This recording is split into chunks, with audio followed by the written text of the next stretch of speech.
kita tiba di inti acara, yaitu kegiatan talk show.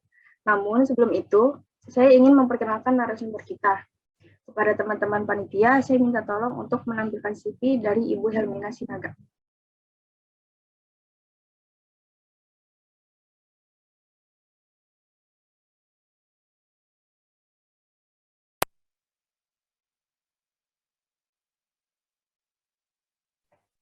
Oke, baik. Ibu pendidikannya di Universitas Fakultas Perpustakaan dan Arsip. Kemudian beliau melanjutkan pendidikannya di ARMA USA, mengambil Advanced Record Management. Ibu Helmina aktif dalam banyak sekali kegiatan organisasi terkait arsip. Sejak tahun 1993, Ibu Helmina tergabung dalam komunitas ARMA Internasional. Lalu pada tahun 2005 hingga sekarang, Ibu Helmina bergabung ke MAPA atau Archive Concern Society Indonesia. Lalu di tahun 2017, Ibu Helmina bergabung dalam Indonesia Archival Association di Jakarta. Sejak tahun 1996, Ibu Helmina sudah memiliki banyak sekali pengalaman bekerja dalam bidang records management. Bahkan Ibu Helmina pernah berada di ANRI pada tahun 2019. Wah, keren sekali narasumber kita pada hari ini ya. Langsung saja kita sapa karena Ibu Helmina sudah bergabung bersama kita di room Zoom ini. Ibu Helmina.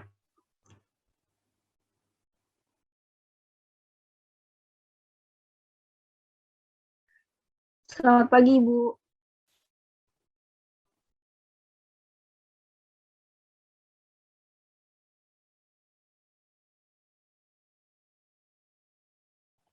Masih mute, Ibu. Suaranya masih mute, Ibu Helmina. Oke. Wow, luar biasa. Teman-teman tadi saya dengar semangatnya luar biasa dan saya menjadi tambah semangat memberikan talk show pagi ini. Sebelumnya saya mengucapkan Assalamualaikum warahmatullahi wabarakatuh. Selamat pagi teman-teman. Selamat pagi tadi Ibu Ketua Program Ibu Farida. Saya bersama staf saya di sini, munculkan dulu kamu sebentar. Ibu Tati. Jadi ini menjadi penerus saya juga di sini di perusahaan saya di sini. Jadi mungkin saya tambahkan bahwa sekarang ini saya mendirikan perusahaan namanya PT Tata Kelola Dokumen sesuai dengan kegiatan saya. Dan ini berdiri dari tahun 93. Jadi 93 itu nanti saya akan jelasin kenapa saya pada saat bekerja tapi membuka perusahaan ini. Ini hanya sekedar tes pasar aja. Apakah peluang bisnis ini, peluang usaha ini bisa diterima. Jadi saya mencoba pada saat saya bekerja langsung membuka usaha ini. Oke, saya mulai dari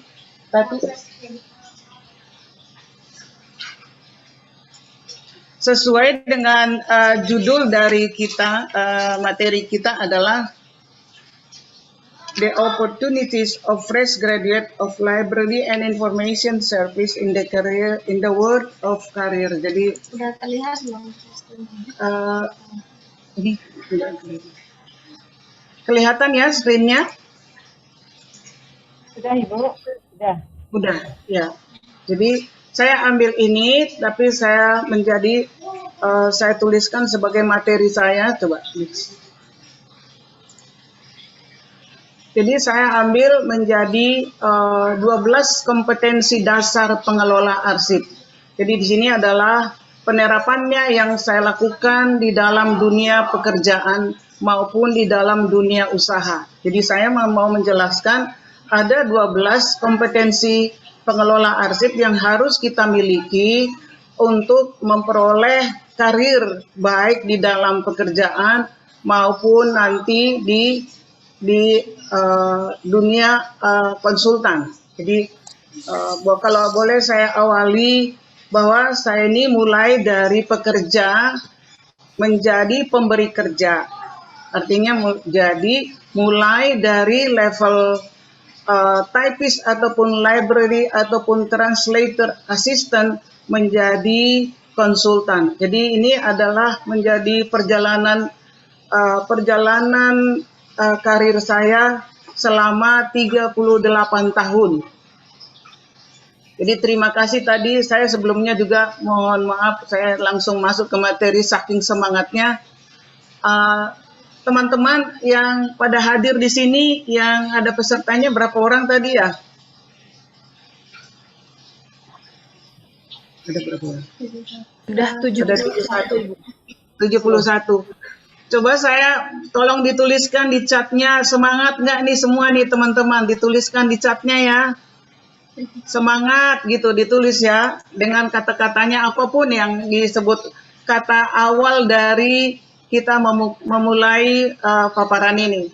Jadi saya coba ini memberikan paparan ini, kalau boleh sebaiknya boleh juga diinterrupt pada saat saya bicara. Jadi tidak, anggaplah ini sebagai kita sebagai teman ya. Jadi artinya bahwa Anda ini, teman-teman ini adalah sebagai generasi saya ke depan. Jadi saya ingin Anda memperoleh segala sesuatu yang dalam waktu yang singkat ini.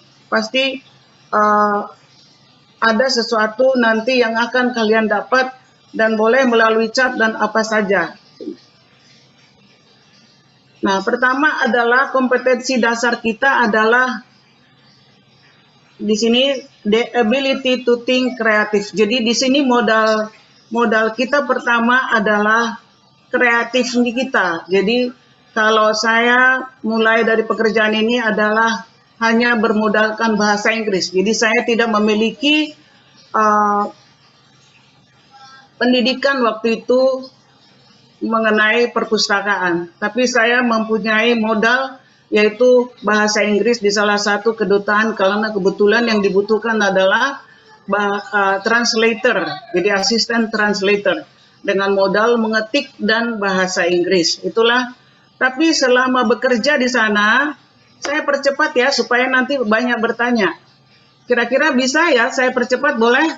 Ya, kata-kata saya cepat sekali atau tidak ya? Enggak Bu, boleh Bu, sangat boleh. Oke. Nah supaya lebih cepat, kreatif saya di sana, walaupun saya bekerja sebagai penterjemah di sana, karena yang kita terjemahkan di sana adalah mengenai peristiwa-peristiwa yang terjadi di Indonesia melalui koran bahasa Indonesia. Saya terjemahkan ke dalam bahasa Inggris, kemudian diserahkan ke duta besarnya. Nanti jam 11 lagi duta besarnya minta terjemahan dari editorialnya, misalnya kalau ada editorial.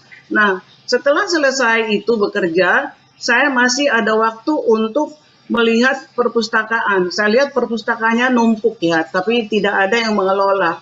Akhirnya saya inisiatif sendiri untuk menatanya sesuai dengan apa yang saya ketahui. Seperti kita waktu mahasiswa, waktu belajar menata buku kita. Jadi kalau buku itu bagaimana per subjek atau bagaimana. Karena saya tidak memiliki ilmu itu. Nah, apa yang saya lakukan adalah mencari literatur yang kaitannya dengan bagaimana mengelola perpustakaan. Nah, itu tanpa pengetahuan dari bos saya, karena bos saya hanya mengizinkan saya bekerja sebagai translator. Tapi kreatif saya, akhirnya mereka kaget. Ini apa ini Helmina? Akhirnya saya bilang bahwa ini saya buat perpustakaan, karena ini relasinya dengan pekerjaan saya sebagai penterjemah, saya bilang gitu. Nah, mereka akhirnya mengirimkan buku setiap bulan, buku dari India setiap bulan. Dengan itu, dengan ide saya, akhirnya saya bilang, kenapa kita nggak bikin festival buku, saya bilang. Jadi akhirnya kita bikinlah waktu itu 2 kali setahun festival buku yang tujuannya adalah membagikan buku ini kepada mahasiswa-mahasiswa yang membutuhkan. Kenapa saya bilang waktu itu mahasiswa? Karena pada saat saya buka itu kedutaan information center waktu itu, yang datang adalah mahasiswa yang dalam membuat tesis. Jadi saya sangat mengharapkan waktu itu para mahasiswa datang, karena buku-buku yang yang didatangkan dari India waktu itu buku mengenai engineering. Jadi karena waktu itu India terkenal dengan engineeringnya. Nah, setelah itu 4 tahun saya bekerja di sana. Apa yang saya lakukan? Saya bekerja di Indonesia, Australia, EDAP. Nah, di sana juga saya barulah sebagai library assistant. Apa yang saya lakukan di sana pekerjaan saya mungkin Anda seperti kemarin kita ketemu sebelum paparan ini, pekerjaan saya hanya menata buku. Tapi dari menata buku itu saya dapat ilmu karena saya jadi tahu bagaimana DDC, bagaimana Library of Congress. Oh, kalau bagian dari 0 sampai 1000 bagaimana caranya. Sehingga saya tahu kalau ada mahasiswa ataupun pegawai negeri yang akan berangkat ke luar negeri waktu itu, karena kita library dikhususkan untuk seluruh pegawai negeri yang ambil S2 baik di Eropa maupun di Australia dan di Amerika. Jadi kita membimbing mereka. Nah, bagaimana caranya saya menjadi bisa menata buku itu adalah dengan adanya DDC itu, DW Decimal Classification, bagaimana caranya mengelompokkan buku itu, disusun setelah berantakan dari meja, saya masukin. Tapi apa yang terjadi waktu itu bos saya menyuruh, Helmina, kenapa kamu nggak kuliah lagi di UI? Apa saya masih boleh? Boleh katanya. Jadi saya diperbolehkan kerja 1 hari, setengah hari, kuliah setengah hari. Jadi kuliahnya sore. Nah setelah saya pada saat belajar itu, apa yang saya ketahui di sana adalah, saya pelajari di kampus adalah bagaimana membuat klasifikasi arsip ataupun klasifikasi dokumen. Nah ini yang saya pelajari dan bagaimana sharing dengan teman-teman, akhirnya itu memperluas wawasan saya juga mengenai akademi karsip di bidang karsipan. Nah pada saat itu saya memang belum mempelajari lebih jauh mengenai arsip karena saya waktu itu di perpustakaan. Jadi kebanyakan kuliahnya mengenai perpustakaan. Nah, setelah 4 tahun, tahun ketiga saya ditugaskan ke ITB untuk membuat English Laboratory. Apa yang saya lakukan di sana adalah membuat semua koleksi dalam bahasa Inggris. Nah, kreatif saya waktu itu adalah yaitu membuat database bagaimana mencari dokumen itu tahun 90 ya, tahun 88 itu. Jadi tahun 88 saya sudah membuat database. Dari mana saya tahu ini adalah karena teman saya waktu itu dari ITB ada konsultan dari London, dari Inggris. Jadi dia bilang ke saya, Helmina, ini sebetulnya kamu bisa membuat ini dengan database kita bikin sendiri. Akhirnya saya belajar dan saya punya database hanya untuk searching aja. Nah, terakhir, inisiatif saya juga adalah untuk bagaimana membimbing teman-teman ataupun bapak-bapak yang akan belajar ke luar negeri, masuk ke perpustakaan. Frankly speaking ya bahasanya. Terus terang bahwa bapak-bapak itu pun mungkin sudah lupa. Jadi mereka masuk ke perpustakaan itu tidak tahu bagaimana caranya mencari buku mengenai ekonomi, di nomor berapa, dan siapa yang harus ditanya, melihat katalog juga. Jadi kita bimbing mereka mulai dari bagaimana membuka katalog. Jadi kalau mereka masuk pintu, saya udah langsung menyongsong. Apa yang bisa saya bantu untuk kamu? Jadi sebagai pemberi layanan, kita memang dengan keinginan sendiri kita harus menyongsong mereka. Apa yang bisa saya bantu? Kamu lagi mengerjakan tesis apa? Jadi kalau dia lagi mengerjakan tesis mengenai pembuatan kertas, saya akan dukung, saya akan cari materi itu untuk mereka sehingga tidak mengacak-acak buku itu lagi. Biasanya mereka kan cari sana, cari ternyata nggak ketemu. Jadi saya memandu mereka, oh buku yang kamu cari ini adalah seperti ini. Jadi mereka dengan tenang duduk manis, barulah mereka mempelajarinya. Nah, nomor 2 adalah ability to achieve result. Nah, ini mulailah saya setelah tahun ke-8. Jadi tahun ke-8 ini saya sudah selesai waktu itu kuliah di UI dan saya diterima di salah satu perusahaan minyak. Nah, terlihatlah kita sebagai profesional dan pengalaman saya waktu itu 6 bulan pertama saya disuruh membuat information center. Nah, awalnya itu adalah filing kabinet. Pernah dengar filing kabinet ya? Pernah lihat filing kabinet sekitar puluhan, bahkan mungkin hampir 100 di salah satu ruangan. Sehingga saya dibilang, this is it Helmina, I don't know what to do, it's up to you. Jadi terserah kamu, mau kamu apain, saya tidak tahu mau kamu apain. Sekretaris saya selalu mencari dokumen, tidak pernah ketemu. Karena tidak ada judul, tidak ada klasifikasi.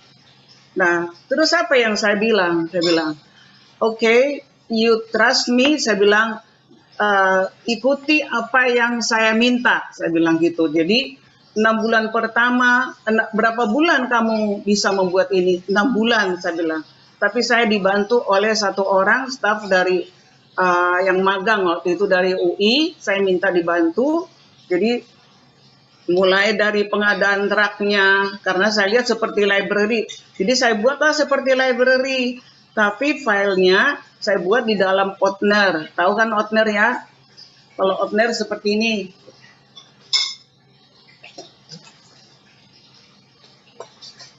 Nggak bisa dilihat ya?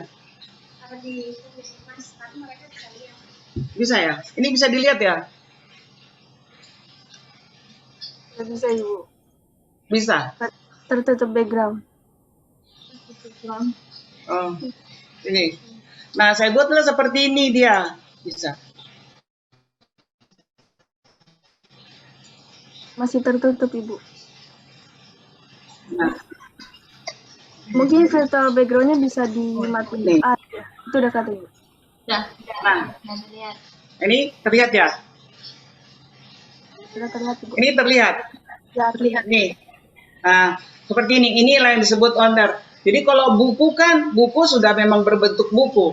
Tapi file-filenya ataupun dokumen-dokumen ini saya masukinlah ke sini berdasarkan subjek yang ada. Nah, itu bisa selesai dalam 6 bulan.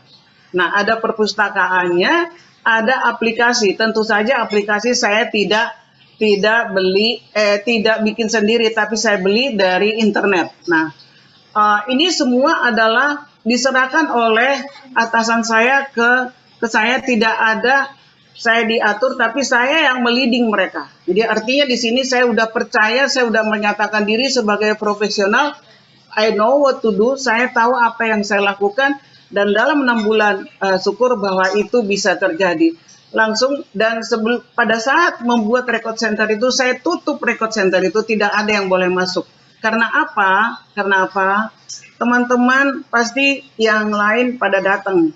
Emang kamu bisa? Nah, ini tantangannya ya. Emang kamu bisa melakukan itu? Dengan pernyataan itu kan kita semakin ciut. Karena dibilang begini, saya aja nangis-nangis dari sini, nggak ketemu. Apalagi kamu yang nggak tahu mengenai perusahaan ini, kamu apa bisa? Nah, itu. Jadi, saya bilang sama bos, boleh nggak saya tutup ruangan ini sampai 6 bulan. Jadi 6 bulan selesai.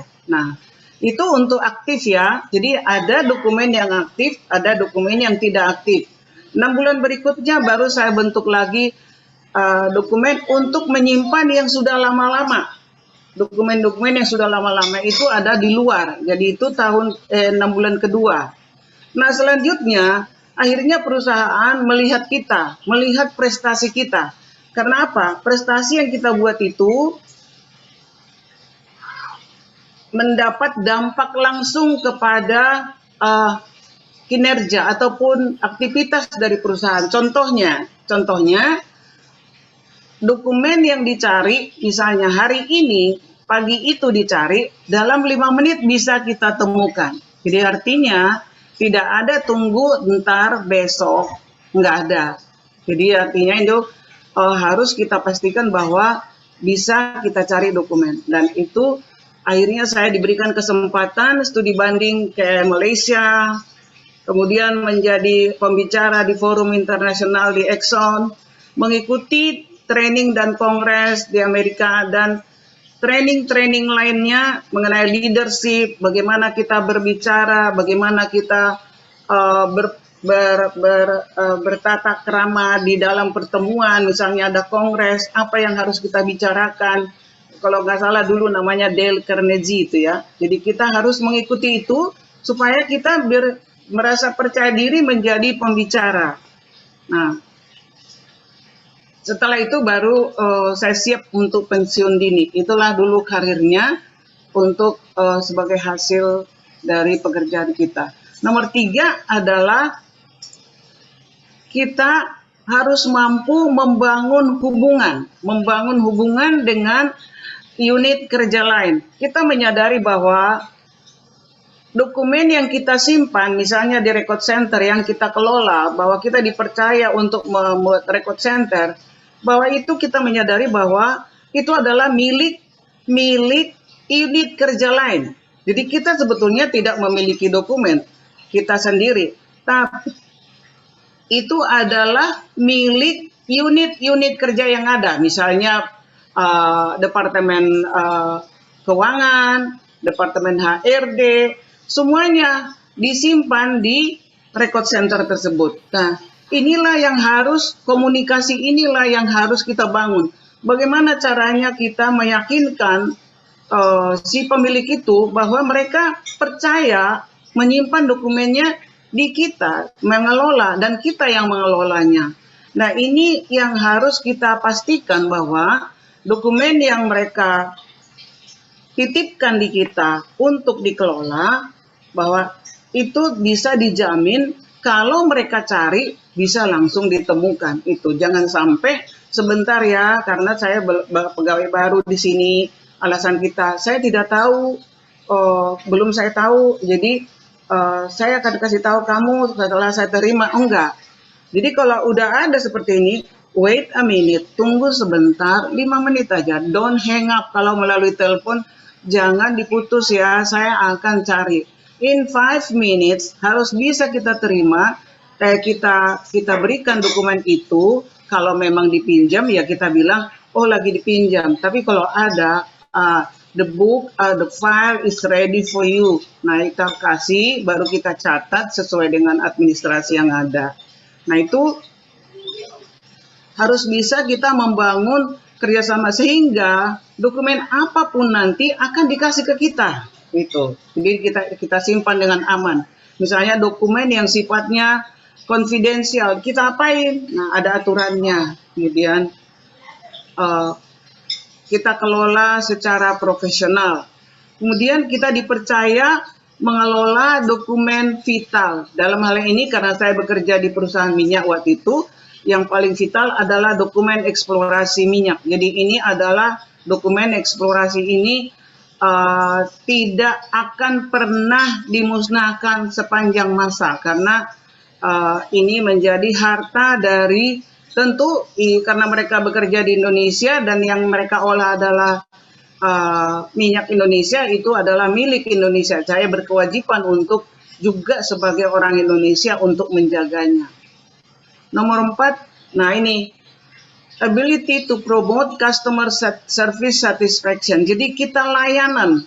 Nah, bagaimana caranya kita memberi layanan yang memuaskan? Dalam hal ini tujuan dari dokumen disimpan di suatu ruangan dikelola adalah agar kalau dicari cepat ditemukan dan akurat. Artinya kelengkapan dari dokumen, kelengkapan dari buku atau apapun itu ada. Artinya di sini adalah kita harus bisa menjamin dan mempromosikan, iya kalau kamu mencari dokumen pasti bisa saya cari.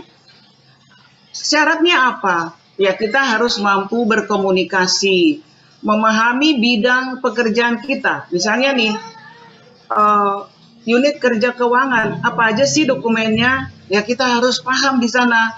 Jangan sampai orang HRD yang menelpon, tapi yang kita cari bagian keuangan. Salah. Jadi kita udah harus tahu, oh kalau yang minta bagian HRD, tentu saja misalnya yang berkaitan dengan pekerjaan human resource atau personalia. Jadi seluruh bidang itulah kelebihan dari orang karsipan atau perpustakaan. Jadi kita tahu kebutuhan dari pelanggan. Jadi siapa dia, dan kita tahu kebutuhannya. Melayani pengguna arsip dengan cepat, dan inilah yang saya lakukan. Jadi ada di ketentuan di dalam perusahaan itu namanya SLA, jadi Service Level Agreement. Jadi dalam melayani menit atau jam pertama kita menerima permintaan itu, berapa jam atau berapa menit harus bisa terlayani. Nah, kalau itu tidak terlayani, kita akan kena KPI. KPI artinya di sini, dalam hal ini Helmina kalau melayani, saya minta sekarang, besok baru dikasih. Nah, itu saya dapat nilai di sana. Jadi ini adalah terkait dengan performance kita, terkait dengan kinerja kita. Nah, kebetulan di perusahaan asing itu sangat terpengaruh itu, dan pada akhir tahun nanti kita akan mendapat kompensasi ataupun mendapat reward dari hasil dari pekerjaan kita itu. Jadi kalau boleh saya katakan di sini, selama saya 8 tahun bekerja di perusahaan minyak itu, karena saya setiap tahun selalu ada program saya buat, jadi kenaikan gaji saya hampir 23% setahun. Jadi Anda bayangkan kalau gaji misalnya di sana Rp100.000, jadi saya mendapat gaji tambahan 23.000 per tahun. Jadi itulah yang sangat-sangat menjadi semangat buat saya, karena saya mendapat nilai yang tinggi dalam hal pencapaian. Nah, tidak hanya itu, konsekuensinya adalah saya dapat kesempatan ke luar negeri sekali 2 tahun, ke Amerika 2 tahun, dan setiap tahun bisa ke Asia. Jadi saya terus mendapat training dan saya cari sendiri. Tidak ada yang dikasih bos, ini Helmina kamu mengikuti ini, tidak. Jadi saya yang harus mencari, ini bos saya harus pergi ya. Oh nggak bisa Helmina, kamu, ya kan kamu bilang sekali 2 tahun, bisa ya sekali 2 tahun. Kalau ke Asia boleh dong sekali setahun, ya boleh katanya. Akhirnya saya dikasih. Nah itulah yang mungkin menjadi komplimen bagi saya, beda dengan yang lainnya gitu. Jadi kenapa Helmina bisa ke luar negeri, karena pencapaian yang kita miliki. Jadi itu sangat berdampak terhadap karir kita. Nah itu tadi pengalaman saya melayani permintaan arsip melalui help desk. Jadi kita selalu ada help desk-nya, meja penerimaan, dan melalui telepon. Nah, melalui telepon inilah yang siapa dia, bagian apa dia, yang dicari apa. Kadang-kadang yang dicari tidak sama dengan judulnya, tapi kita tahu. Jadi orang arsip itu tahu benar kata-kata kunci yang bisa dia cari dalam mencari dokumen. Nah, ini yang menjadi kata kunci ataupun menjadi inti dari profesi kita. Kita tahu apa kebutuhan dari pengguna arsip atau pengguna buku tersebut. Misalnya, ini terakhir saya pernah waktu mendirikan Information Center, padahal dia hanya ngetes, karena kebetulan kita ada year-end party di sana. Helmina jadi direktur utama Exxon di Indonesia. Helmina, saya mau mencari buku mengenai Indonesia ekonomi. Dia datang sendiri ke help desk melalui meja, dan saya bilang, "Oke, sir, saya akan cari buat kamu. Wait, just a moment," saya bilang. Dan buku itu langsung ada di depan dia dalam 5 menit. Jadi ini yang menjadi setelah malamnya itu ada pesta year-end party. Bahasanya kalau kita akhir tahun selalu ada pertemuan, langsung diumumin yang saya tidak menyangka ya. Saya tidak menyangka, ladies and gentlemen, saya mau memperkenalkan Anda bahwa Information Center kita sudah berfungsi, sudah operasional, dan saya sudah buktikan Dan saya sangat menghargai dengan kata-kata itu. Dan mulai dari situ saya tambah semangat lagi untuk menjadi seorang arsip yang tadinya nih ya, tanda kutip, teman-teman saya di perusahaan itu apa bisa seperti kamu gitu. Jadi semua mereka menganggap bahwa seorang Helmina tidak mungkin, kan kamu tadinya kan seorang pustakawan di Indonesia, di AIDAP, jadi nggak mungkin kamu pegang arsip gitu. Jadi ada beberapa orang, para sekretaris yang mau ngomong begitu, tapi saya tetap jalan. Nah inilah menjadi kebanggaan saya sebagai petugas ataupun pekerja di bidang karsipan. Nah, mulailah saya melakukan training karsipan untuk publik. Jadi setiap 6 bulan, tahun 96 sampai tahun 98, itu udah krisis moneter waktu itu, jadi saya melakukan itu sekali 6 bulan. Nah itu semua pesertanya adalah perusahaan-perusahaan yang besar, dan juga menjadi narasumber di lembaga pemerintah dan kampus. Yang terakhir saya di UI waktu itu, yaitu memberi pembekalan kepada mahasiswa yang udah lulus, jadi lulus dari karsipan. Dan setelah tahun 98 itu jadi krisis, dan waktu itu saya memutuskan diri menjadi konsultan karena sudah mulai banyak permintaan. Nah, tetap mengikuti seminar, aku biaya sendiri maupun dari perusahaan, karena saya waktu itu sudah keluar, dan akhirnya saya juga diterima lagi di perusahaan minyak lagi, karena padahal saya udah pensiun, tapi saya diterima lagi. Kenapa? Karena saya hanya iseng aja, ada di koran, saya membaca, loh, kok ada lagi. Jadi saya lihat, oh nanti kalau saya diterima jadi konsultan boleh kali. Ternyata tidak. Helmina, kamu udah lama saya mencari orang seperti kamu, dan saya tidak tahu di mana mencarinya. Oke, jadi kamu nggak usah wawancara, tidak, karena kamu udah pernah bekerja di perusahaan minyak, jadi saya yakin kamu bisa. Nah, itu akhirnya saya dikirim lagi ke Houston untuk studi banding. Dan itulah yang menjadi patokan saya bahwa kita wajib tetap mencari, menunjukkan peran karsipan kepada perusahaan, bahwa intinya adalah arsip perusahaan itu adalah aset. Tanpa dokumen, aset mereka tidak berharga. Kita bilang ada minyak di daerah A, tapi dokumennya kalau nggak ada artinya.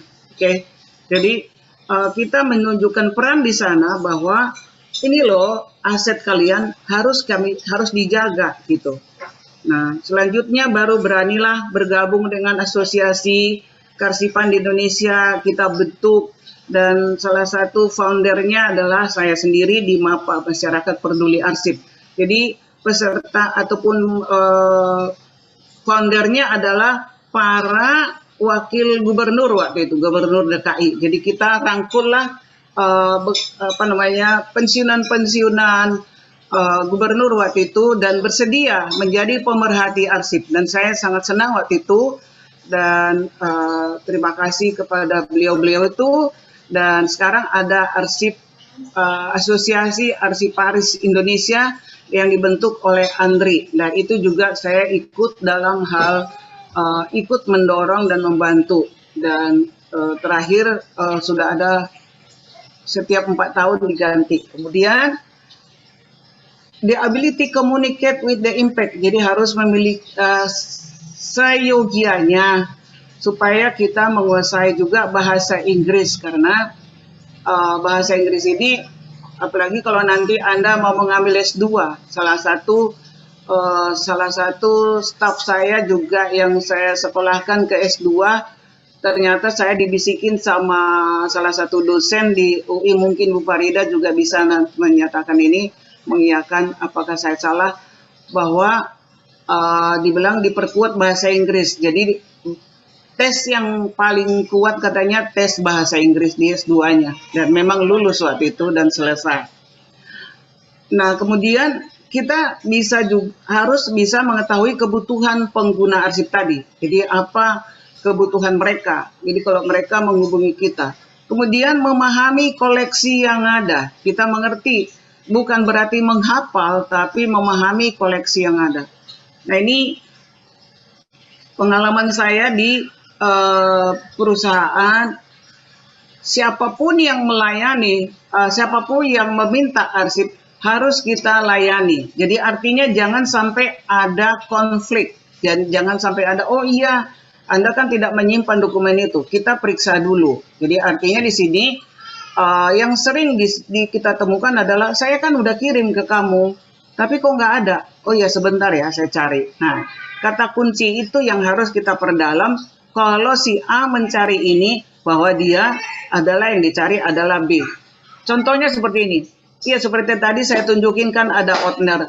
Iya, ada ordner biru. Ya, semuanya ordner biru. Dia kan nggak tahu. Nah, itulah.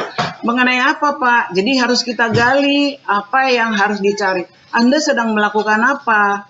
Iya, saya sedang melakukan audit. Dalam apa yang kalian temukan itu apa? Jadi kita gali pertanyaan itu sehingga kita menjadi seorang analis. Nah, inilah modal kita sampai bisa kita berkomunikasi dan nomor 2, saya juga bisa melakukan komunikasi dan korespondensi. Misalnya kalau kita mau beli buku ataupun mau melakukan korespondensi dengan asosiasi di luar negeri. Nah, ini perlu bahasa Inggrisnya dan akan berdampak juga kepada profesi kita. Berbagi pengalaman sesama profesional kearsipan.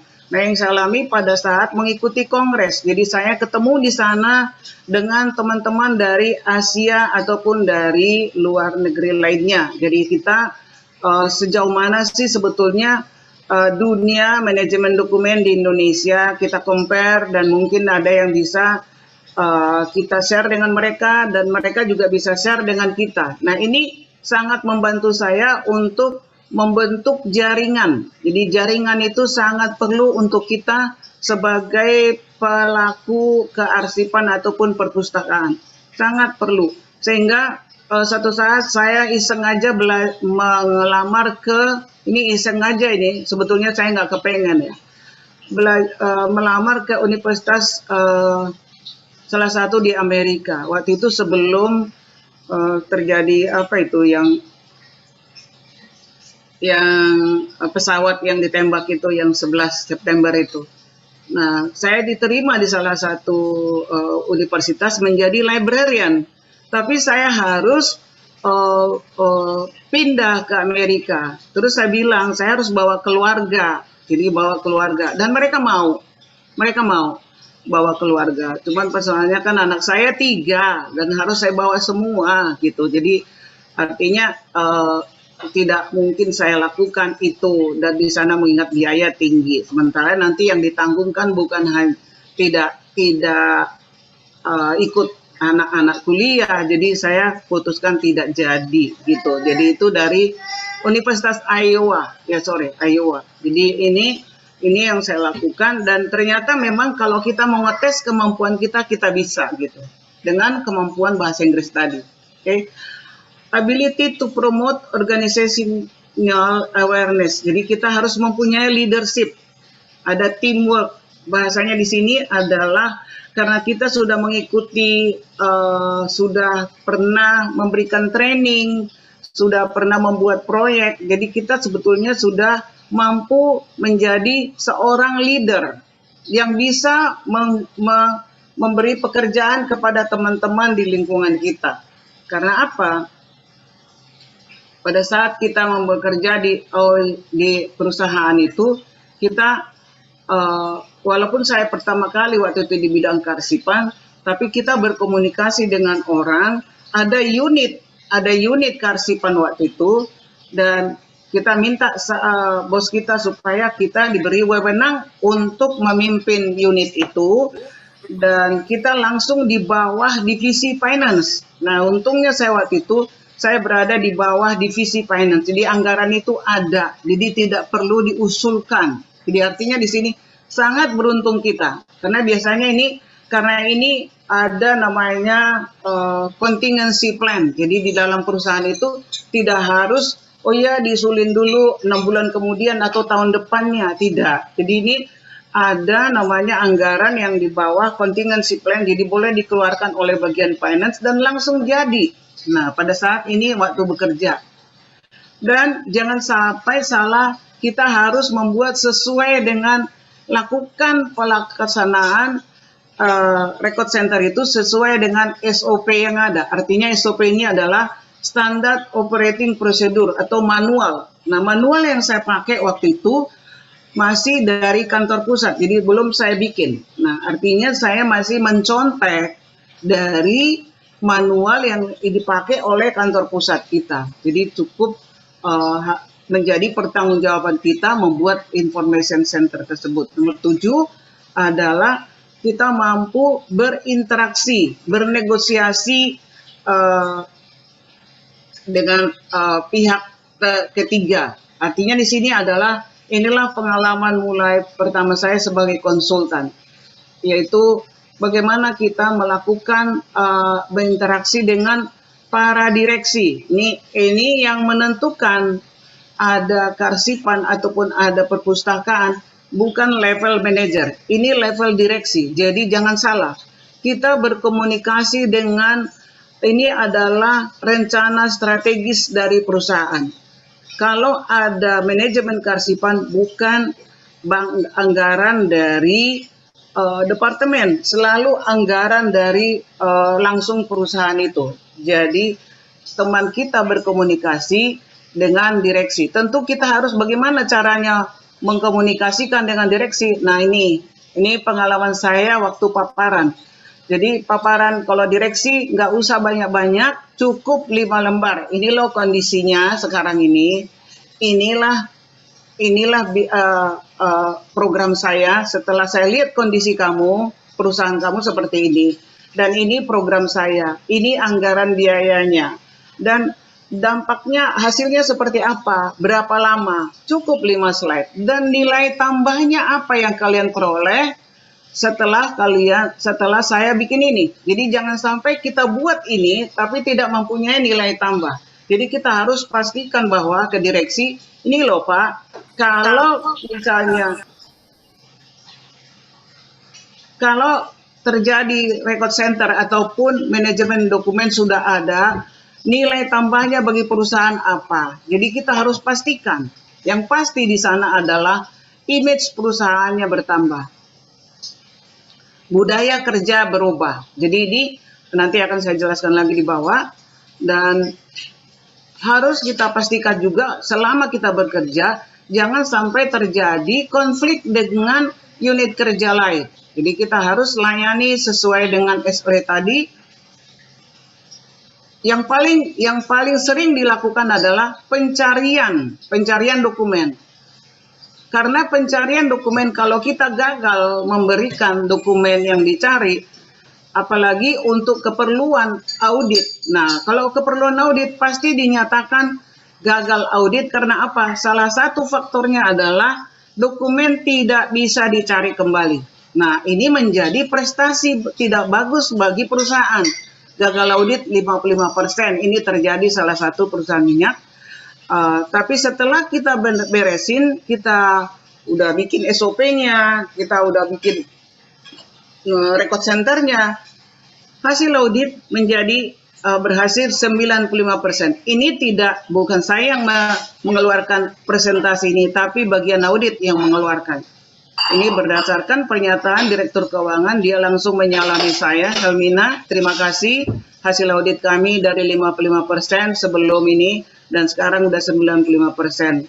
Jadi saya cukup bangga dengan ini, dan ini yang saya share dengan Anda supaya keberhasilan itu kita di dalam perusahaan itu adalah bagaimana kita menjalankan profesi itu secara profesional.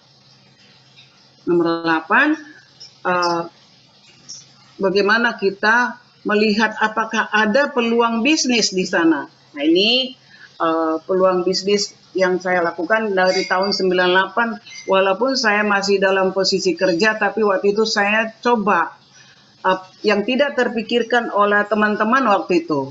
Dan memang tidak ada dan bos saya juga waktu itu, waktu saya mau pensiun, Helmina, apakah mungkin kamu bisa menjalankan usaha ini sebagai konsultan?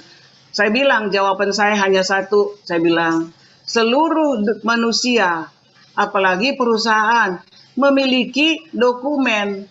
Siapa yang tidak memiliki dokumen ya? Jadi itu yang menjadi keyakinan saya. Oke, Helmina, katanya. Jadi di situ dikasih saya golden second hand money, dikasih saya pesangon yang artinya waktu itu saya bilang saya tidak minta modal dari kamu, saya hanya minta doa. Tapi terbalik, malah dia pergi, bos direktur utama waktu itu pergi ke personalia, tolong kasih sesuatu sama Ibu Helmina karena dia menjadi konsultan karena kita udah sekolahkan dia. Jadi itu menjadi nilai yang saya simpan itu terus, dan itu menjadi kesaksian saya buat teman-teman supaya kedepannya jangan pernah menuntut gaji, jangan pernah menuntut timbal balik, tapi hanya pertama, dan dia justru memberikan apresiasi buat kita. Baru saya cek pasar. Bagaimana kita mencek pasar itu? Dengan menjalankan informasi kepada perusahaan. Kita jalanin brosur, waktu itu tidak ada internet ya. Jadi kita tahun 98 ya, 93 sampai 98 saya masih mengecek pasar waktu itu. Oh ternyata ada respon positif. Nah yang respon positif itu justru malah perusahaan asing. Karena mereka menyangka bahwa kok ada ya perusahaan seperti ini di Indonesia, di Sisit. Jadi kita menantang kita waktu itu. Dan selanjutnya setiap tahun, kadang-kadang setiap tahun saya mengerjakan 2 perusahaan. Kenapa? Karena waktu itu kompetitor kita masih sedikit. Tapi sekarang juga tidak banyak sih konsultan praktis. Kalau gudang banyak, gudang penyimpanan dokumen.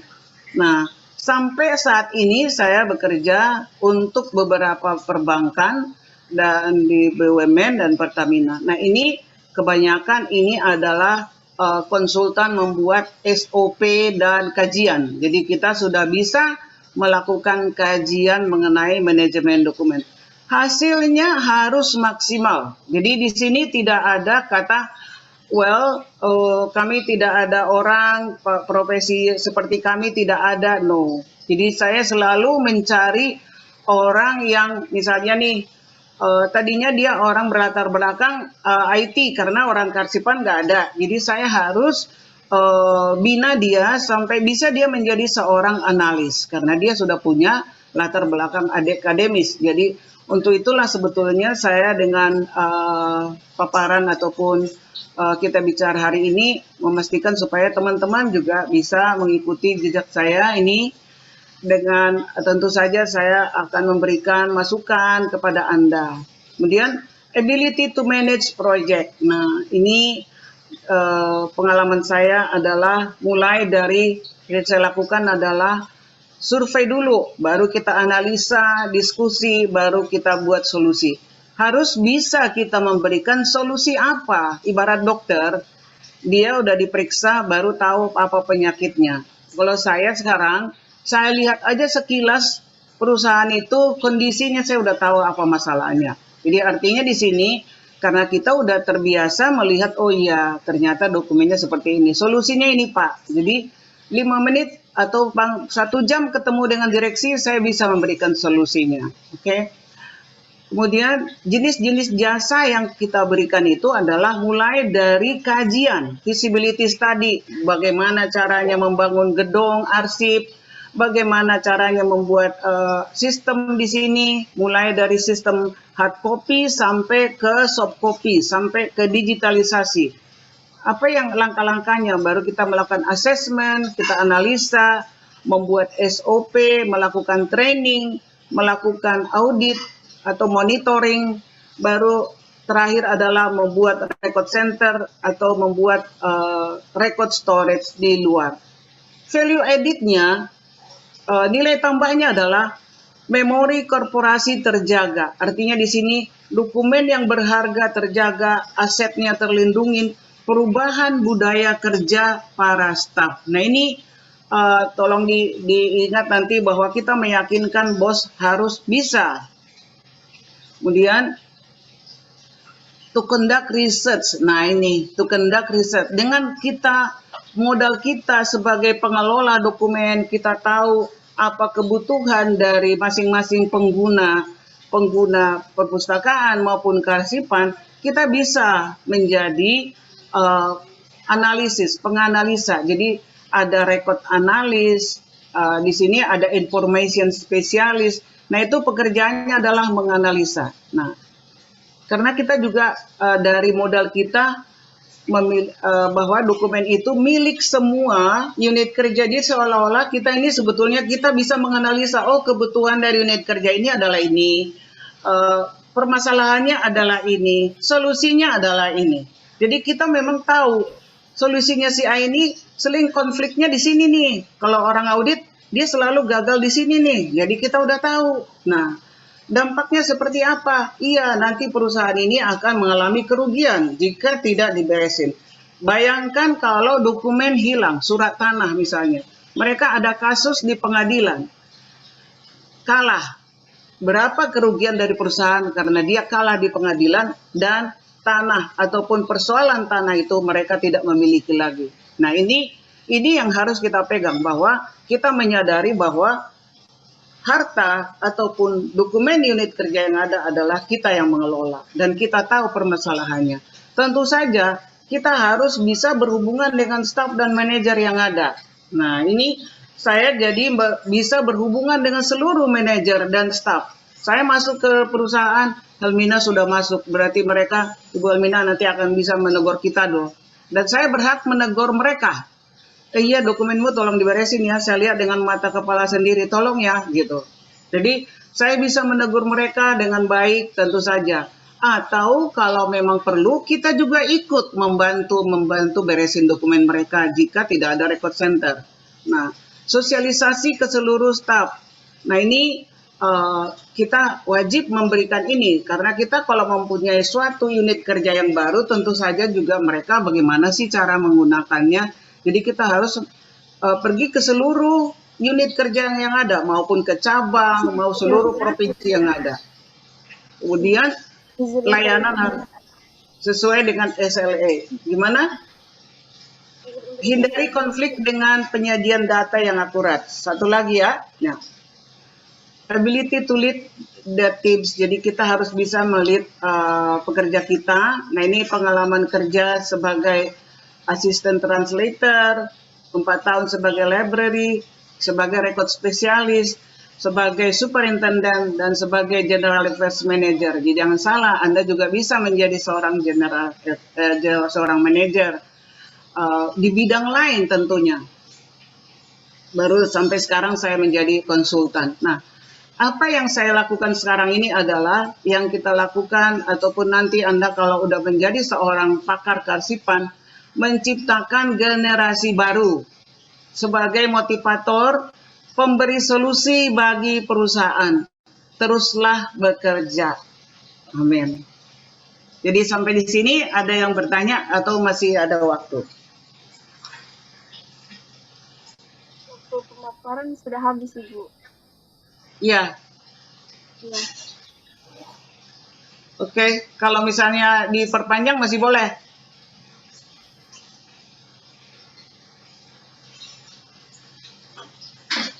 Boleh, Ibu. Boleh diperpanjang. Silakan kalau mau bertanya karena materi saya sudah habis.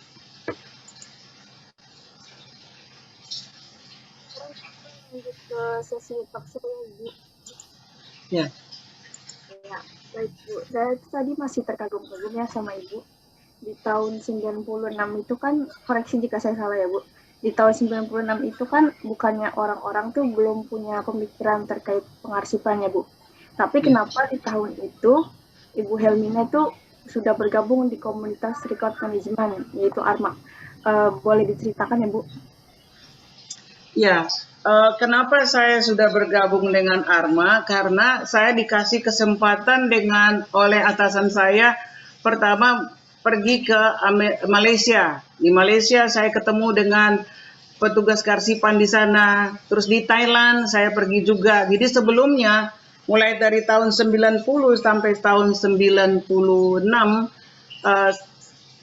saya udah ketemu dengan para kearsipan dan saya tanya, kalian di mana sih? Oh, saya menjadi member. Jadi saya dapat informasi itu, di mana saya dapat itu? Saya dapat dari internet. Jadi artinya bos saya juga bilang, kamu dari mana dapat informasi? Ya dari internet gitu. Jadi bukan bos saya yang ini kamu masuk ke sini ya, enggak. Jadi saya yang mengusulkan kepada bos, dan itulah yang tadi inisiatif itu. Jadi kita untuk mengembangkan karir kita sendiri harus kita bangun bagaimana kita membuat jaringan kepada orang lain dengan bertanya kepada teman-teman baik di dalam maupun di luar negeri. Berarti karena dikasih kesempatan ya sama atasan. Iya. Jadi ke Malaysia gitu ya. Baik, saya lanjut ke pertanyaan selanjutnya ya Bu. Mungkin ini seharusnya tuh saya sampaikan di awal. Apa yang menjadi alasan Ibu untuk menempuh pendidikan terkait arsip di Universitas di Indonesia? Ya, saya jawab langsung ya. Jadi waktu itu kan saya udah bekerja di library. Tahun kedua atau tahun ketiga ya di IDAP itu di bawah kedutaan Australia, dan dilihat keseriusan saya mengerjakan di library itu, sehingga bos saya datang, Helmina, kamu kan nggak punya latar belakang akademis. Kalau kau menjadi naik karir, kamu tidak akan tetap menjadi library assistant. Jadi sebaiknya kamu kuliah itu sih. Jadi artinya saya, apa boleh saya kuliah padahal saya kerja? Enggak, ambil satu hari, ambil yang sore gitu. Jadi untuk mendukung saya sebagai naik karir, saya harus kuliah itu loh. Makanya Anda beruntung ngambil S1 kan.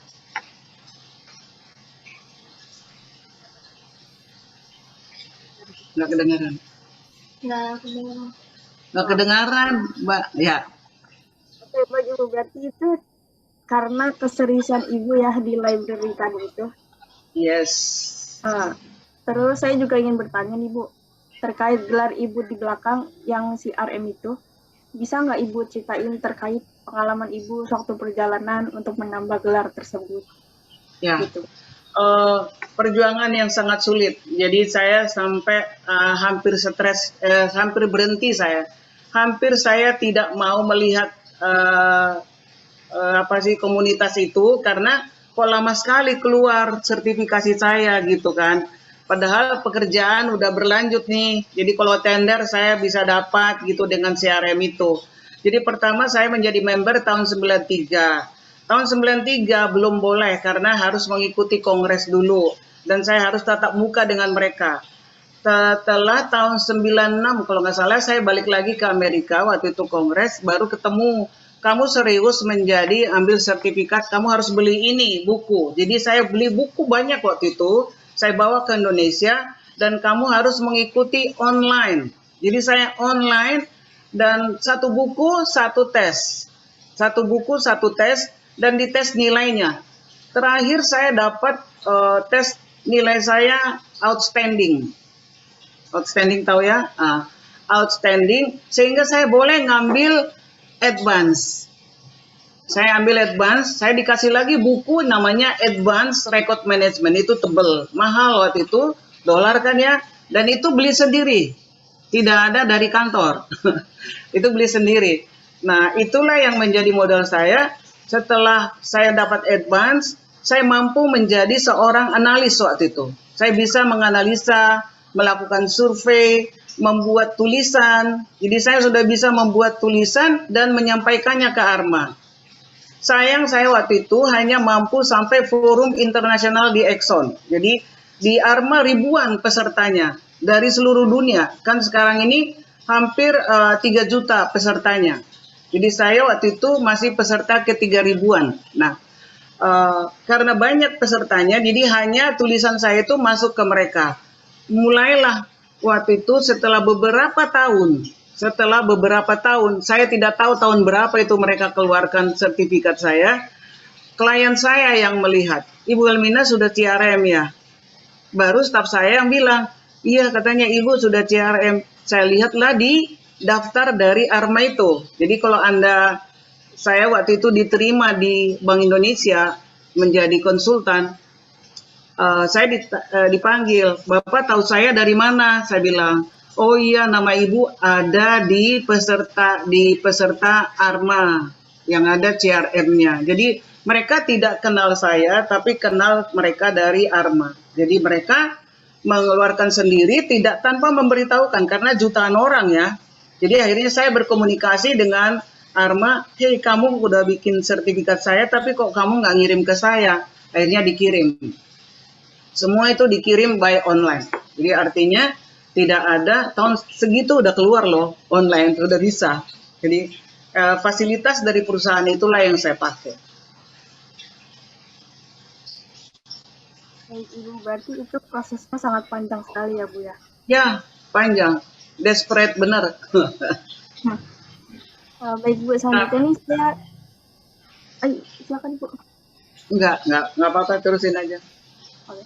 Selanjutnya saya ingin bertanya nih Bu, terkait perusahaan Ibu ya. Perusahaan Cipta Tata Dokumen Indonesia. Di resume kemarin yang ada di pihak panitia itu, tertera sejak tahun 93,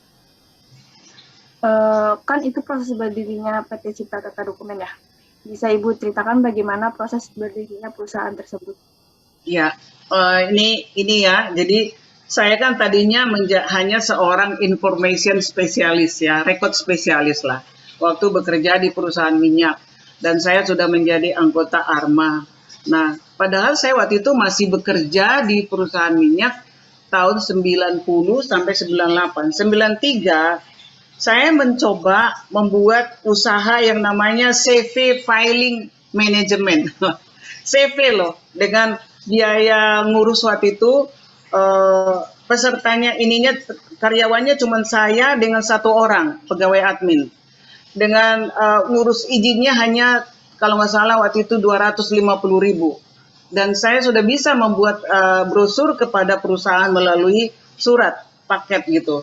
Dan setelah tahun 93 berjalan terus 964 masih pakai CV.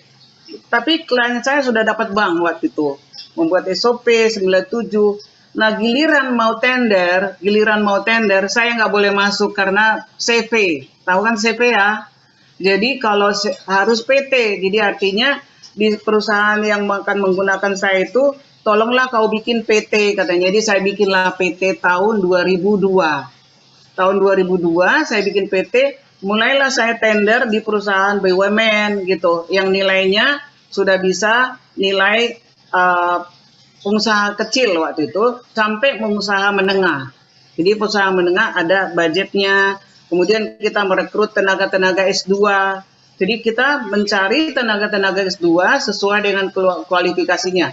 Misalnya yang kita pakai itu adalah S2 Kearsipan, S2 Manajemen, S2 IT. Karena untuk membuat SOP harus ada S2-nya.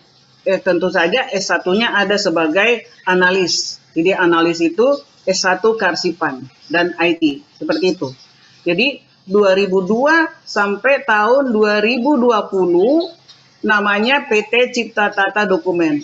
2021 sampai sekarang berubah nama menjadi PT Tata Kelola Dokumen.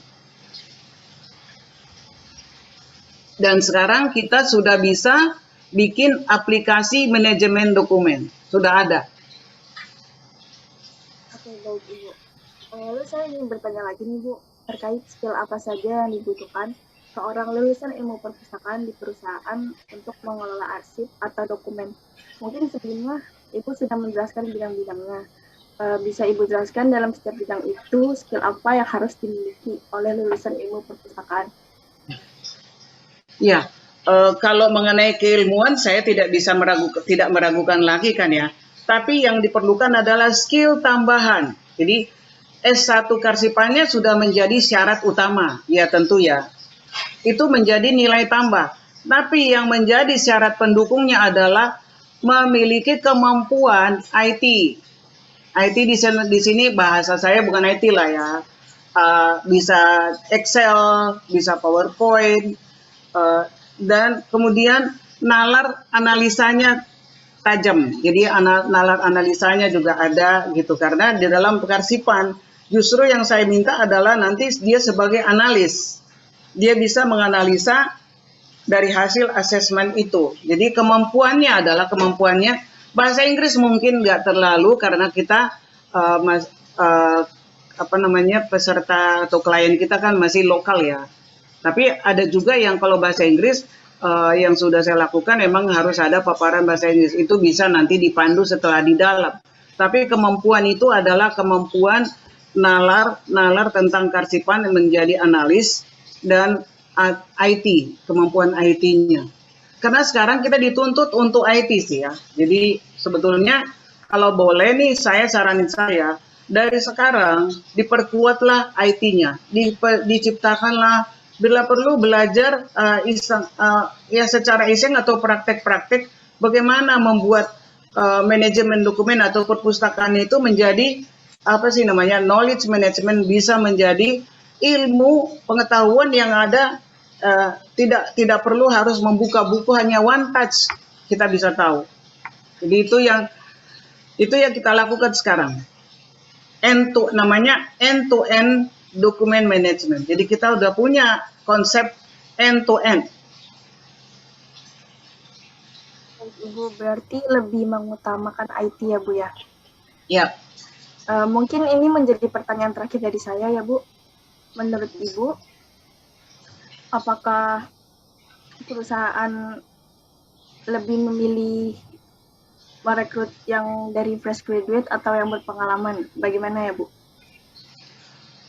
Kalau pengalaman di bidang kearsipan, tentu saja dia misalnya nih, di bidang kearsipan itu melihat posisinya sih, Mbak. Melihat posisinya. Tapi kalau misalnya saya melakukan pekerjaan mulai dari pembuatan SOP sampai pada pembenahan, fresh graduate perlu. Jadi lihat proyeknya. Kapan saya membutuhkan fresh graduate. Tapi kalau membuat SOP, memang ada senioritas di sana. Tapi kalau melakukan pekerjaan yang sifatnya crash program atau kalau sekarang ini kan ada imaging digitalisasi dokumen dan itu membutuhkan tenaga-tenaga yang berlatar belakang kearsipan untuk sebagai koordinatornya. Jadi misalnya ada proyek nih. Kalau misalnya ada proyek itu banyak orangnya. Jadi 8 orang ini misalnya ada 10 orang, ini dari SMK misalnya kita ambil atau S1 jurusan lain. Tapi koordinatornya harus kearsipan. Gitu.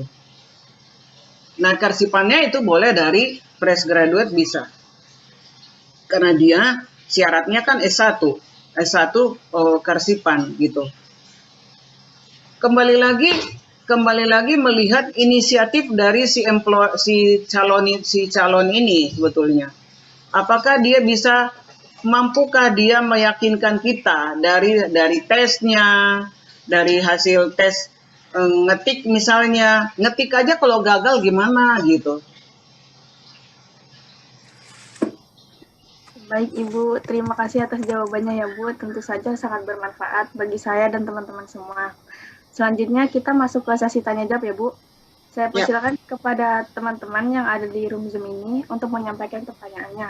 Barangkali dari pertanyaan yang kami sampaikan atau jawaban dari Bu Helmina kurang jelas atau mungkin ada yang merasa kurang puas. Sesuai dengan peraturan yang telah dibacakan, teman-teman peserta dapat menyampaikan pertanyaannya melalui kolom chat atau boleh raise hand untuk nanti saya persilakan on microphone.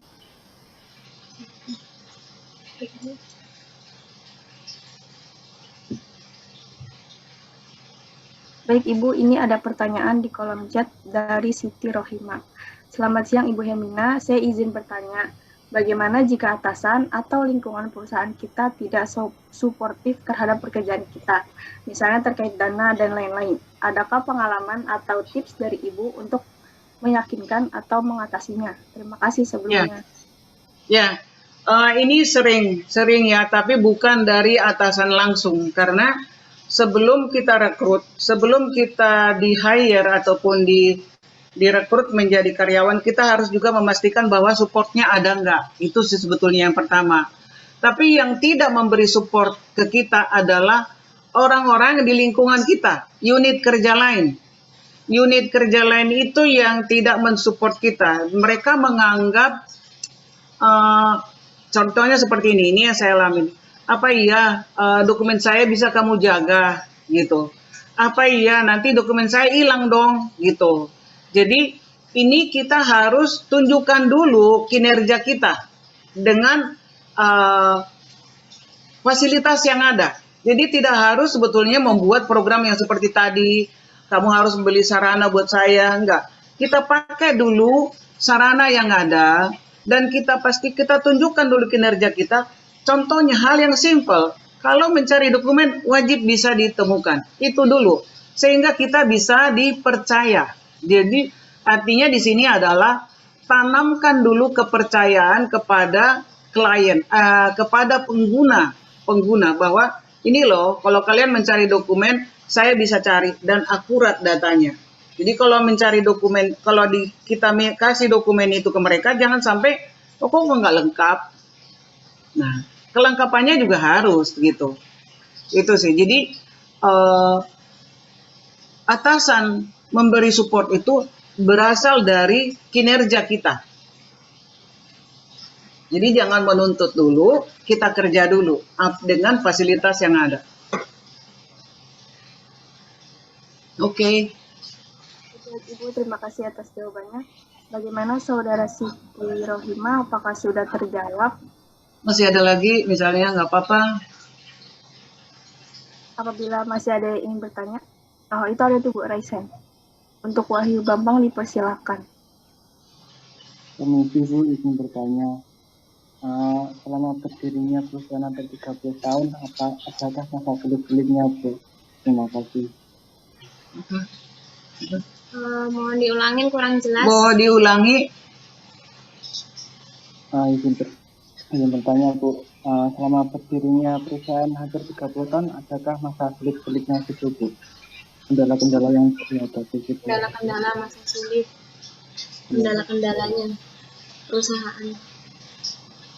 Kendala yang pertama sih saya lihat ya di perusahaan itu adalah anggaran. Anggaran itu selalu minim buat kita, selalu minim. Yang kedua adalah manusianya nggak dikasih. Nah, jadi misalnya pekerjaan ini banyak, tapi yang mengerjakan hanya satu orang, misalnya kita aja. Nah itu yang selalu kendala.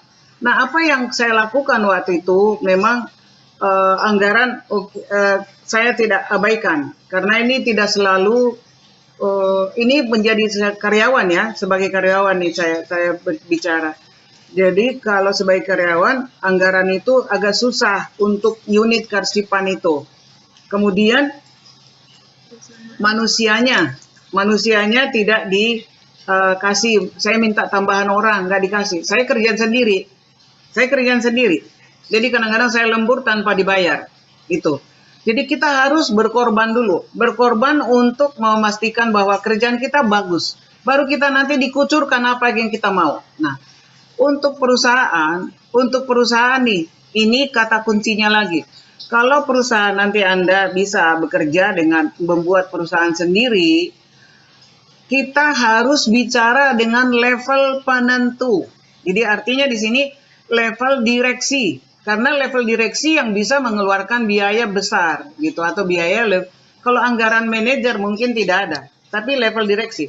Tapi apa modal kita untuk meyakinkan itu? Tentu saja dengan best practice kita atau dengan keyakinan bahwa kami mampu melakukan, pengalaman kami udah ada gitu. Jadi sebetulnya tergantung kita siapa teman kita berdiskusi, bernegosiasi. Kalau levelnya level manajer atau staff nggak akan bisa. Tapi harus level, contohnya seperti pengalaman saya di OJK. Saya langsung bicara dengan direkturnya. Jadi artinya supaya saya bilang bahwa ini bukan rencana departemen Pak, ini rencana strategis perusahaan. Jadi manajemen dokumen itu adalah rencana strategis yang berdampak terhadap strategis dari jalannya perusahaan itu. Jadi kita harus mempromosikan bahwa manajemen dokumen itu adalah salah satu strategi dari perusahaan menuju ke depan. Kenapa? Karena IT-nya nanti akan berkembang kan, dari IT, aplikasi yang ada, digitalisasi, itu manajemen dokumen. Ada lagi? Baik Bu, terima kasih atas jawabannya. Terima kasih Wahyu Bambang atas pertanyaannya. Selanjutnya ada dari Saudara Nizam Zulfanuddin. Dipersilakan.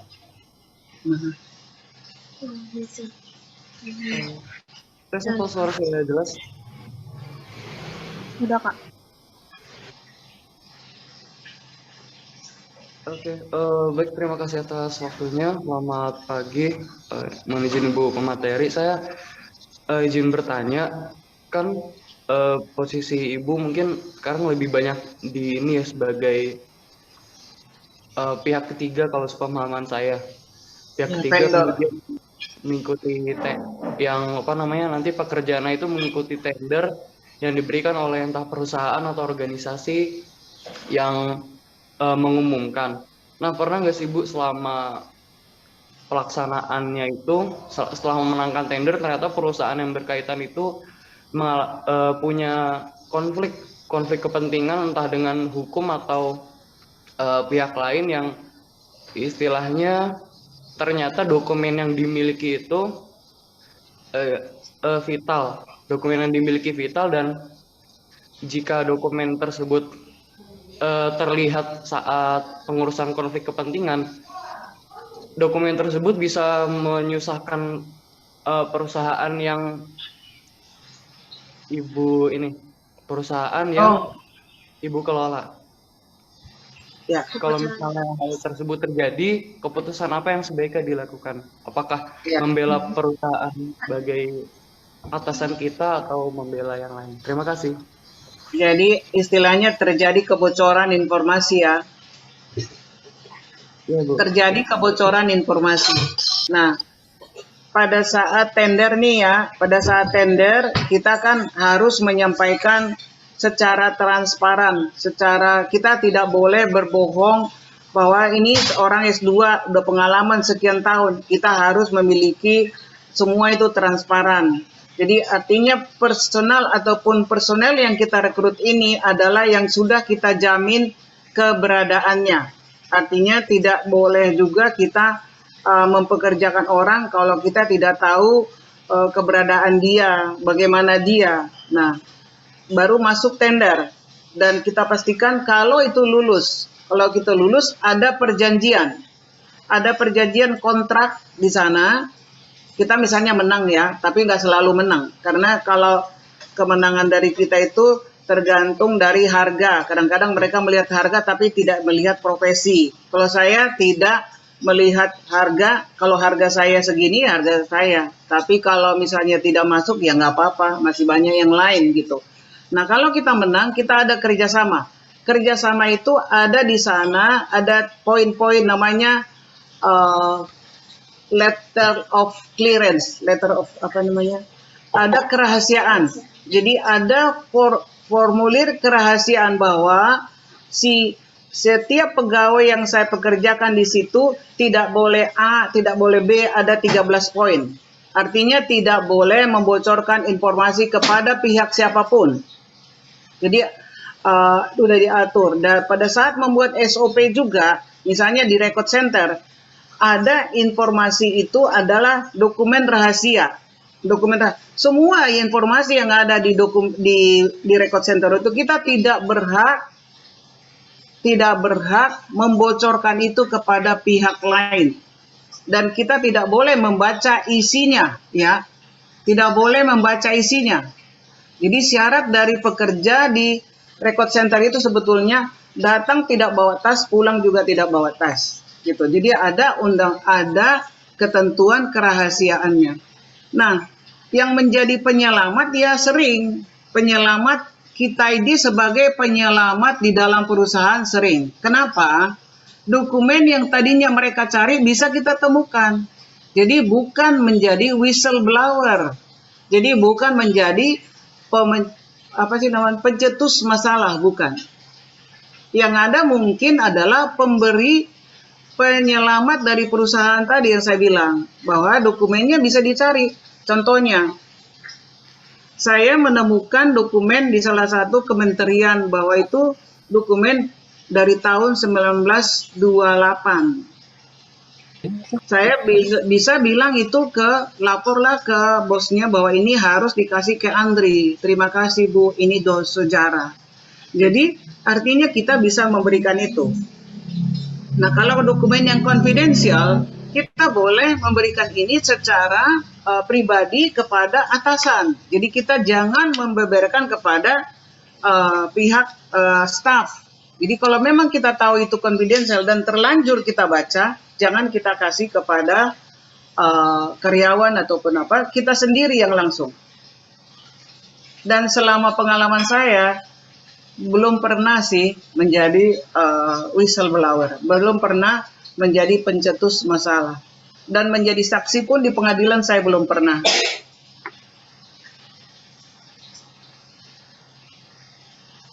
Mungkin ada tambahan lagi yang belum terjawab.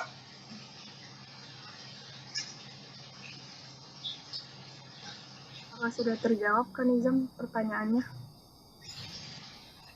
Oh, maaf, mungkin kesimpulan dari saya itu berarti kita saat berada di posisi yang sebagai pemenang tender atau pihak ketiga itu berarti nanti mengikuti SOP yang sudah berlaku dalam mengamankan dokumen yang ada ya Bu? Iya. Tapi sebetulnya yang menjadi tanpa SOP pun sebagai seorang pekerja atau pengelola arsip, yang pertama yang kita harusnya sudah tahu, informasi apapun tidak boleh diberikan kepada pihak yang tidak berkepentingan. Ada undang-undangnya, yaitu Undang-Undang Nomor 43. Jadi ini sudah menjadi dasar utama kita, pegangan kita bahwa ini loh saya mendapat tender, tapi jangan bocorkan kepada orang lain gitu. Apapun itu, kalau memang ditujukan ke kita ya dikasih ke kita. Dan saya selalu kalau membuat proposal bahwa saya bilang bahwa ini adalah milik saya, bukan milik orang lain. Jadi dilarang memberikan kepada orang lain.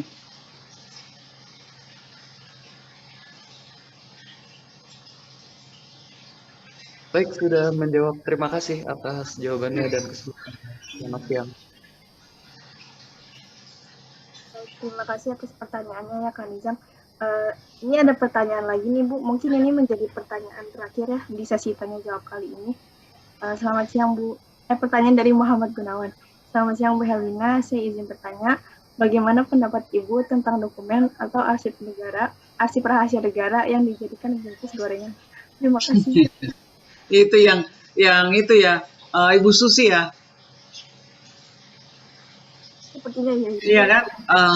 Nah, itulah menjadi kesalahan dari petugas kearsipan. Jadi jangan salahkan perusahaannya. Yang salah adalah petugas kearsipan. Pertanyaannya adalah, apakah itu benar? Memang itu rahasia negara, itu kan kita kan nggak tahu, hanya rumors kan gitu.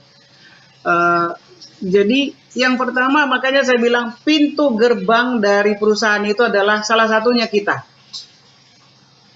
Kalau yang bikin bocor siapa? Itu satu, ya. Nah,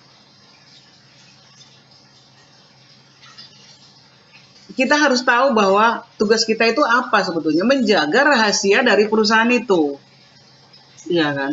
Nah, ada salah satu ketentuan di direksi, contohnya seperti ini, ada rapat direksi. Rapat direksi ini membahas kenaikan, misalnya kenaikan pulsa ataupun apapun, ini salah satu di perusahaan. Mereka akan menaikkan harga ataupun menurunkan harga, ada draftnya mereka, ditulis gitu kan. Nah ternyata direksi lupa meninggalkan draft itu atau taruh di atas meja. Atau tanpa sengaja dia kira kali itu sampah, dia buang. Diambil sama OB, dan akhirnya dibuka. Oh besok ini akan ada pengumuman tentang ini, dibocorin kepada pihak lain. Itu salah siapa? Salah dari bukan si OB, salah dari si direksi. Kenapa itu taruh di situ? Gitu. Jadi sebetulnya ini sekarang harus ada peraturan di dalam perusahaan itu juga, setiap materi meeting, materi rapat harus disimpan, makanya ada corporate secretary. Corporate secretary itu yang disebut adalah menyimpan sekret. Sekret itu kan rahasia, menyimpan rahasia dari para direksi. Nah ini mungkin seperti itu juga gitu. Jadi ada masih konsep tapi belum arsip yang bisa rahasia negara, masih konsep tapi dibuang. Nah seperti itu. Jadi pengalaman-pengalaman seperti ini yang sering kita alami. Kalau saya nih di kantor, misalnya itu kalau kita mau buang harus kita sobek-sobek dulu. Kita pastikan yang kita buang itu kita sobek-sobek. Nah, karena kita juga ada sekarang di dalam perusahaan pemusnahan dokumen. Kita tidak pernah memusnahkan dokumen dengan cara membuang begitu saja. Dibawa ke pabrik pembuburan. Jadi sampai tidak terlihat, tidak terbaca, baru dinyatakan bahwa dokumen tersebut sudah dimusnahkan sampai tidak terbaca. Itu jaminan. Baik, terima kasih Ibu Helmina atas jawabannya. Bagaimana Muhammad Gunawan, apakah sudah terjawab?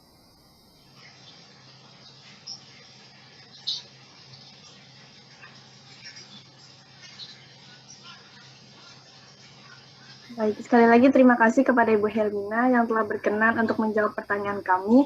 Mungkin sebelum melangkah ke sesi selanjutnya, izinkan saya untuk membacakan kesimpulan. Seperti yang telah Ibu jelaskan, ada 12 kompetensi dasar pengelola arsip. Dan ternyata teknologi sangat berguna, apalagi di zaman teknologi semakin canggih ini. Seorang pengelola arsip harus memahami teknologi dan juga bahasa Inggris. Dalam mengelola arsip juga harus teliti karena menyimpan rahasia dari para direksi. Ada motivasi juga yang bisa saya dapatkan dari diskusi kita hari ini dari Ibu Helmina. Bahwasannya kita harus yakin dan totalitas dalam melakukan pekerjaan kita, sekecil apapun itu. Ibu Helmina yang berawal dari pekerja sekarang menjadi pemberi pekerjaan. Semoga kita bisa mengikuti jejak baik dari Ibu Helmina. Terima kasih teman-teman semuanya yang sudah hadir dan aktif dalam sesi diskusi ini. Sebelum kita berpisah dengan Ibu Helmina, mari kita melakukan sesi dokumentasi dulu ya. Saya boleh ngomong?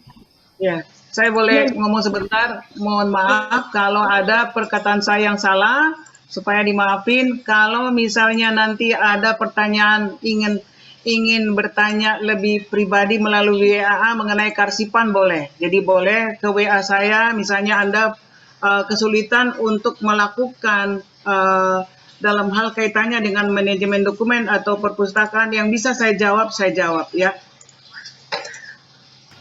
Baik. Karena kita sudah mendengar jawaban yang pasti sangat bermanfaat dari Ibu Helmina, menandakan kita sudah tiba di penghujung acara.